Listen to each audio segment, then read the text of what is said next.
Damai sejahtera yang daripada Allah, itulah yang memelihara hati dan pikiran manusia di dalam Yesus Kristus Tuhan kita. Amin. Shalom, Bapak Ibu, saudara-saudari yang dikasihi dalam nama Tuhan Yesus Kristus. Pada malam hari ini kita akan disapa oleh firman Tuhan yang tertulis di dalam Injil Markus pasal 12 ayat 41 sampai ayat 44. Marilah kita membaca dan membuka Alkitab kita, Markus 12 ayat 41 sampai ayat 44. Beginilah isi firman Tuhan. Pada suatu kali Yesus duduk menghadapi peti persembahan dan memperhatikan bagaimana orang banyak memasukkan uang ke dalam peti itu. Banyak orang kaya memberi jumlah yang besar. Lalu datanglah seorang janda yang miskin, dan ia memasukkan 2 peser, yaitu 1 duit. Maka dipanggilnya murid-muridnya dan berkata kepada mereka, "Aku berkata kepadamu, sesungguhnya janda miskin ini memberi lebih banyak daripada semua orang yang memasukkan uang ke dalam peti persembahan. Sebab mereka semua memberi dari kelimpahannya, tetapi janda ini memberi dari kekurangannya, semua yang ada padanya, yaitu seluruh nafkahnya." Demikian isi firman Tuhan. Shalom, Bapak Ibu Saudara yang dikasihi Tuhan. Melalui teks yang sudah kita bacakan, kita diberi tema penyembahan dan persembahan kepada Tuhan. Dalam teks ini, di mana Yesus memuji tindakan perbuatan pemberian seorang perempuan janda yang miskin. Ada beberapa hal yang perlu kita pahami. Mengapa Yesus memuji dan lebih berkenan atas tindakan dan perempuan janda yang miskin ini? Pertama sekali, kita akan melihat mulai dari ayat 41. Ternyata sekian banyak orang yang datang memberi persembahan ke peti persembahan itu, Yesus memperhatikan. Yesus memperhatikan bagaimana cara orang dalam memberi persembahannya. Jauh daripada hal itu, Yesus juga melihat isi hati orang yang memberikan. Karena Allah kita, Allah yang mengetahui jauh apa yang ada di dalam hati dan pikiran kita.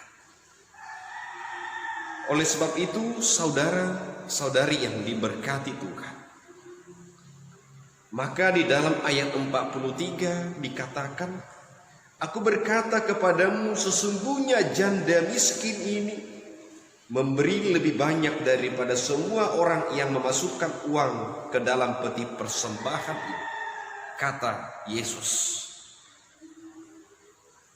Kalau berbicara tentang ilmu matematika dunia,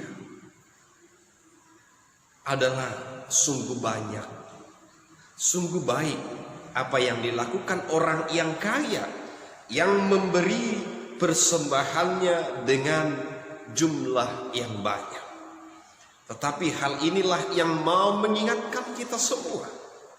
Ternyata sukacita, ternyata Yesus lebih memilih, lebih menyenangkan bahwa ketika orang-orang percaya datang memberi di dalam sukacita, di dalam iman, dan di dalam ketulusan.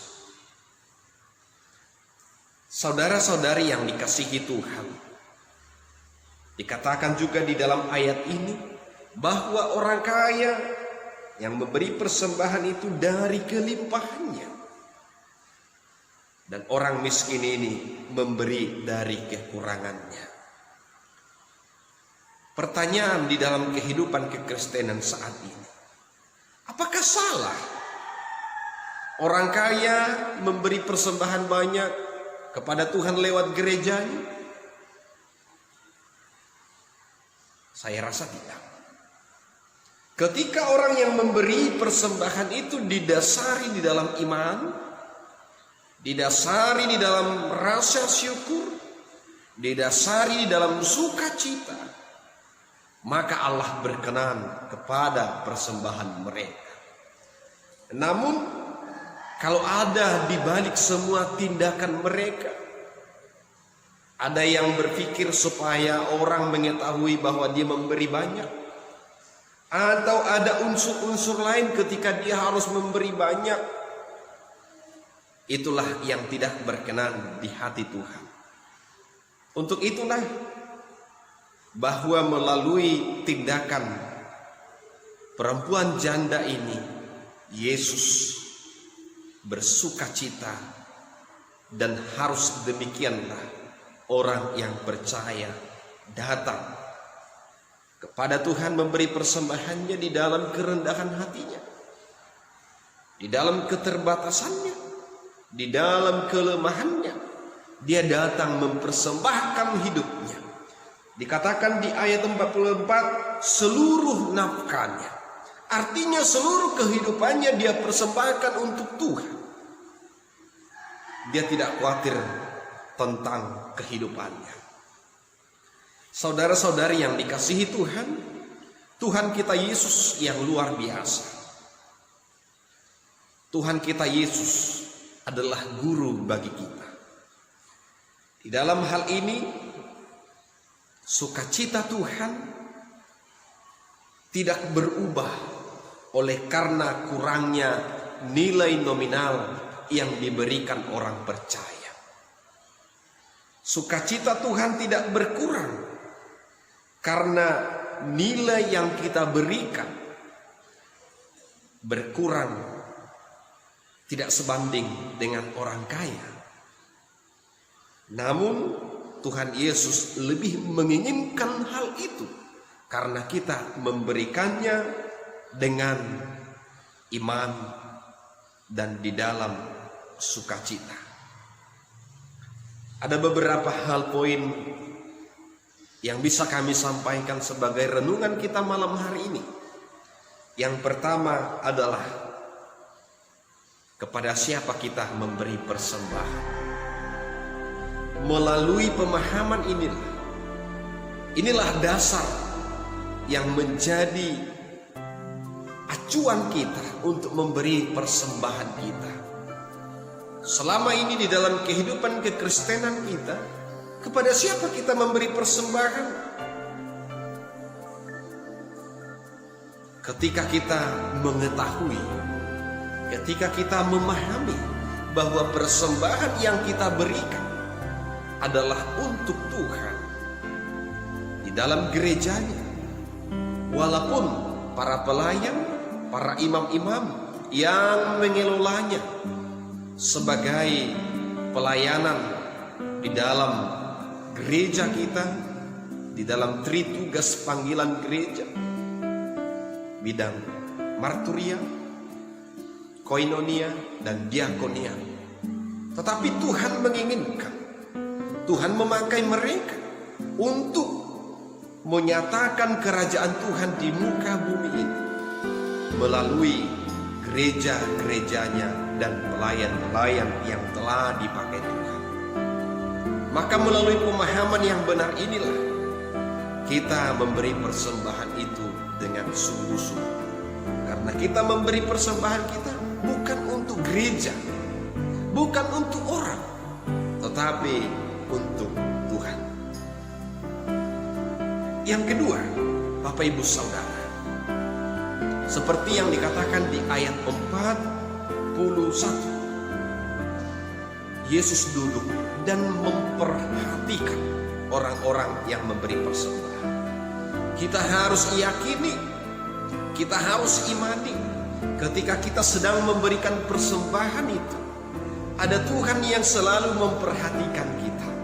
Ada Tuhan yang selalu melihat dan yang memperdulikan kita di saat kita memberi persembahan. Kita percaya di dalam Roh Tuhan ada selalu bersama-sama dengan kita, baik di rumah kita, di dalam evangelisasi, di dalam peribadatan di rumah kita, dan juga di dalam gereja. Tuhan melihat, Tuhan memperhatikan kita bagaimana kita memberi persembahan itu. Melalui inilah kita diingatkan, saudara, mari lakukanlah apa yang diinginkan Tuhan. Berilah persembahanmu sebagai penyembahanmu kepada Tuhan. Berilah dengan hormat, berilah dengan sopan, berilah yang terbaik. Tuhan mengetahui dan melihat hati kita. Dan berilah dengan rasa sukacita dan rasa syukur kita, karena Tuhan telah memberkati kita, memberkati keluarga kita, memberkati pekerjaan kita. Hingga saat ini Tuhan memakai kita menjadi alat-alatnya. Untuk itu saudara-saudari yang dikasihi Tuhan, ada banyak di dalam kehidupan saat ini, ada cara-cara orang untuk memberikan persembahan, baik itu di dalam gereja, baik itu di dalam evangelisasi di rumah-rumah jemaat. Ada dengan cara melipatnya dengan baik, ada dengan cara memakai amplop, ada dengan cara diremas.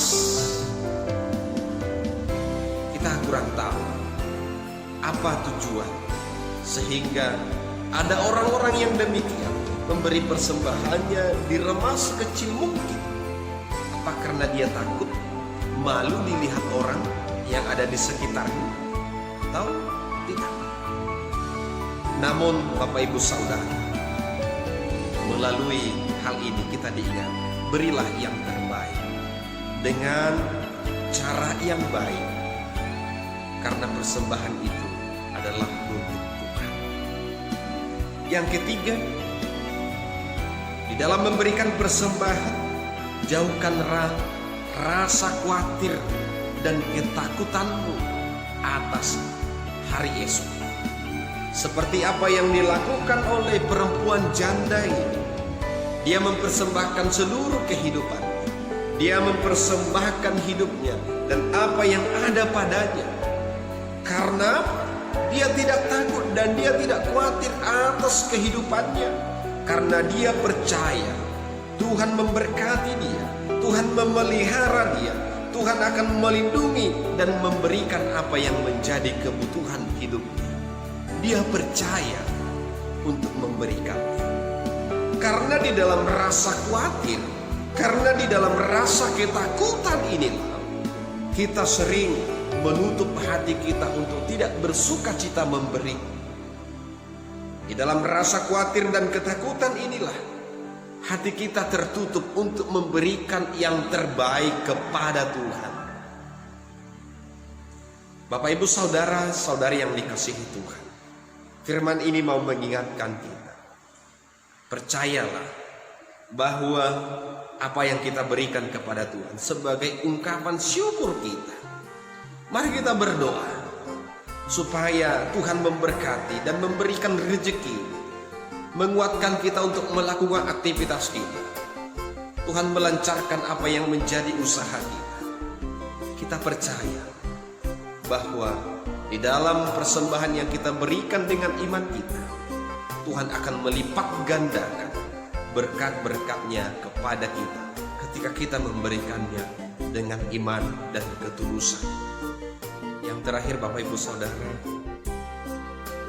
di mana kita harus meneladani iman dan sikap dari perempuan janda yang miskin ini, sebagaimana tindakannya, tindakan yang terpuji, tindakan yang disukai oleh Tuhan Yesus Kristus, bahwa di dalam kelemahannya, di di dalam keterbatasannya secara harta dunia, tidak meredupkan cahaya imannya, tidak membatasi sukacitanya, tidak membatasi langkahnya untuk bersyukur, untuk memberikan persembahan yang terbaik kepada Tuhan. Justru dengan sukacita, dengan tulus, dia datang menghadap Tuhan, memberikan apa yang dia miliki, sehingga Tuhan berkenan atas tindakan dan iman dari perempuan janda miskin. Saudara-saudari, Bapak Ibu yang diberkati Tuhan, kita semuanya patut bersyukur. Hidup kita penuh dengan kelimpahan, hidup kita penuh dengan berkat, hidup kita penuh dengan sukacita, oleh karena Tuhan yang Maha Pengasih, yang memberkati kehidupan kita. Kita dianugerahkan berkat, kita dititipkan, dipercayakan berkat yang masih ada pada saat ini. Untuk itu Bapak Ibu Saudara, marilah kita memiliki iman yang kaya seperti perempuan janda miskin ini. Dan juga kita kaya di dalam harta yang sudah Tuhan titipkan kepada kita. Kita harus kaya di dalam tindakan itu. Kita harus kaya di dalam sikap untuk memberikan yang terbaik kepada Tuhan. Sehingga tindakan dan penyembahan kita, Tuhan dimuliakan. Marilah kita gunakan, marilah kita pakai apa yang sudah Tuhan titipkan kepada kita. Kita pakai menjadi penyembahan yang berkenan kepada Tuhan, persembahan yang terbaik kepada Tuhan, sehingga nama Tuhan dimuliakan kini sampai selama-lamanya. Amin. Tuhan Yesus memberkati. Kita berdoa. Terima kasih ya Tuhan buat kebenaran firman yang selalu mengingatkan kami untuk memberikan persembahan yang terbaik kepada Tuhan. Berkati dan tuntun, kuatkan kami Tuhan untuk melakukan apa yang berkenan kepada Tuhan. Terimalah doa kami, di dalam Yesus Kristus kami berdoa. Amin.